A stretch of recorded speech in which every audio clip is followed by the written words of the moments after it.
တစ်ဆောင်မဖြစ်ပါတယ်အသက်ကတော့21နှစ်ပြည့်တော့မှာပေါ့နော်ဇိုင်းနိုင်ဒေတာကြီးမုံရွာပါသင်တန်းတက်နေနေပေါ့နော်ဆရာနဲ့တင်ကြားကြည့်တဲ့ခါကျတော့ဆရာနာမှာနေပြီးတော့ကိုပုံလဲတွင်းကျင်နေပေါ့နော်ကောင်းတဲ့ပုံဝင်းကျင်မှာနေလို့ရှိရင်ကောင်းတဲ့လူတယောက်ဖြစ်လာမယ်လို့လည်းယုံကြည်တဲ့အတွက်ကြောင့်မလို့ဆရာနာမှာနေပြီးတော့ပညာတွေတိုးတက်အောင်အဖြစ်ခဲ့တာပါနိုင်ဘူးဆိုတော့မရှိဘူးပေါ့နော်အသက်ငယ်တာပဲဖြစ်ဖြစ်အသက်ကြီးတာပဲဖြစ်ဖြစ်ပေါ့နော်ဘလို့အသက်ရွယ်မှာပဲဖြစ်ဖြစ်ကိုတကယ်စူးစမ်းပြီးလုပ်မယ်ဆိုလို့ရှိရင်အားလုံးကဖြစ်နိုင်တယ်ပေါ့နော်ဆရာနဲ့သူလက်တွဲလာတဲ့တောက်လျှောက်မှာပေါ့နော်စပြီးတော့လက်တွဲတော့ကအသက်ကငယ်သေးတယ်ဆိုတော့ကိုလုံးနိုင်မယ်လို့လည်းယုံကြည်မှုမရှိဘူးပေါ့နော်အခုကျရင်ညီမကဒီမှာသင်တန်းသူတွေကိုစာပြန်သင်ပေးတဲ့ဆရာမဖြစ်လေလုံးနိုင်တယ်ပေါ့နော်အထည်တွေကိုင်မယ်ဆိုလို့ရှိရင်လည်းညီမက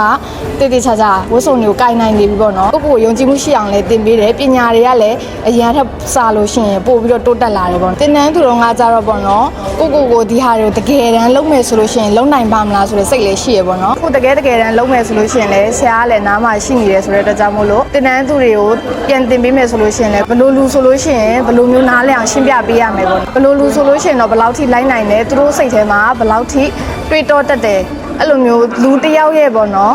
စိတ်ခံစားချက်အခြေအနေအစားအဲ့လိုမျိုးလိုက်ပြီးတော့ကြတော့ကိုကတုံးတက်ပေးနိုင်နေပြီပေါ့နော်ကိုလည်းယုံကြည်မှုတွေပိုရှိလာပြီပေါ့နော်အခုလက်ရှိတက်နေတယ်ပေါ့နော် PFA ကတင်နန်းသူတင်နန်းသားတွေအားလုံးတက်ကကြတော့အသက်ငယ်တာအသက်ကြီးတာနဲ့မဆိုင်ဘူးပေါ့နော်ပညာရည်ချင်းဆိုတာလည်းကိုတိုင်းတကယ်တမ်းလုပ်ချင်တယ်ဆိုလို့ရှိရင်ဘယ်လိုပဲဖြစ်အကောင်းဆုံးလုပ်မယ်အကောင်းဆုံးစူးစမ်းမယ်ဆိုလို့ရှိရင်အားလုံးအားဖြစ်နိုင်ပါတယ်ပေါ့နော်ဘယ်လိုပဲဖြစ်ဒီမှာနေနေတာက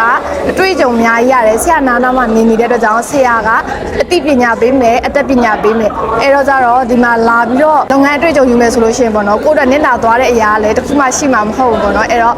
လက်တွဲချင်တယ်ဆိုလို့ရှိရင်တုံဆိုင်မနေပဲလက်တွဲလို့ရပါတယ်အခုလိုမျိုးအသိပညာအသက်ပညာတွေပေးခဲ့တဲ့အတွက်ကြောင့်လည်းဆရာကိုကျေးဇူးအများကြီးတင်ပါတယ်နောက်ပြီးတော့ဒီလိုမျိုး photo shooting တင်တဲ့ဆင်ပွဲကြီးကိုလည်းကြီးကျယ်ခမ်းခမ်းနားနားနဲ့လုပ်ပေးတဲ့အတွက်ကြောင့်လည်းကျေးဇူးအများကြီးတင်ပါတယ်နောက်ပြီးတော့ဆရာနားမှာထိန်တိုင်းတာအများကြီးနားမှာနေပြီးတော့ကြတော့ပညာတွေသင်ယူခွင့်ပေးတဲ့အတွက်လည်းဆရာကိုကျေးဇူးအများကြီးတင်ပါတယ်အပြင်တင်တဲ့ကိုယ်တိုင်ကိုကြအနီးကပ်လူတွေလာရောက်တင် ကြားချင်တဲ့သူတွေအတွက်လာမယ့်8လပိုင်း30ရက်နေ့မှာစတင်ဖွင့်လှစ်တင် ကြားပေးသွားမယ်အခြေခံသင်တန်းနဲ့အရှင်းမြင့်မြန်မာပွဲတော်ဝတ်စုံသင်တန်းတွေတက်ရောက်လူသူများကကြိုတင်စီးရင်ပေးသွင်းအနှံနိုင်ပြီပဲဖြစ်ပါတယ်ခင်ဗျာဒါအပြင်အခြေခံကနေမှဘာသာစုံတင် ကြားချင်တဲ့သူတွေအတွက်စုစုပေါင်း380ကျပ်တိတိအခမဲ့တင် ကြားခွင့်အစီအစဉ်လည်းရှိပါတယ်ခင်ဗျာပွဲတက်အရှင်းမြင့်မွန်မန်နိုဘရာသင်တန်းတွေကိုတင် ကြားချင်တဲ့သူတွေအတွက်လည်း360ကျပ်တန်ဖိုးရှိတဲ့10ဘာသာကိုလည်းအခမဲ့တင် ကြားခွင့်ရရှိသွားမှာဖြစ်ပါတယ်ခင်ဗျာဒီနှစ်အတွက်ကတော့ဒီအတန်းတွေပဲတက်ရောက်နိုင်မှာဖြစ်ပါတယ်ခင်ဗျာသင်တန်းစုံစမ်းလိုတဲ့သူများက39966363နဲ့ဖုန်းသို့မဟုတ် Viber သို့မဟုတ် Telegram ကိုလည်းအသေးစိတ်ဆက်သွယ်စုံစမ်းမေးမြန်းနိုင်တယ်လို့မျိုးအခုပြရတဲ့ PSCB မှာလည်းတွားအောင်စုံစမ်းမေးမြန်းနိုင်ပါတယ်အပြင်တင်တဲ့တက်ရောက်ချင်တဲ့သူတွေအတွက်တင်တဲ့ကြောင်းလိပ်စာလေးကိုလည်းပြပေးထားပါတယ်အိမ်မက်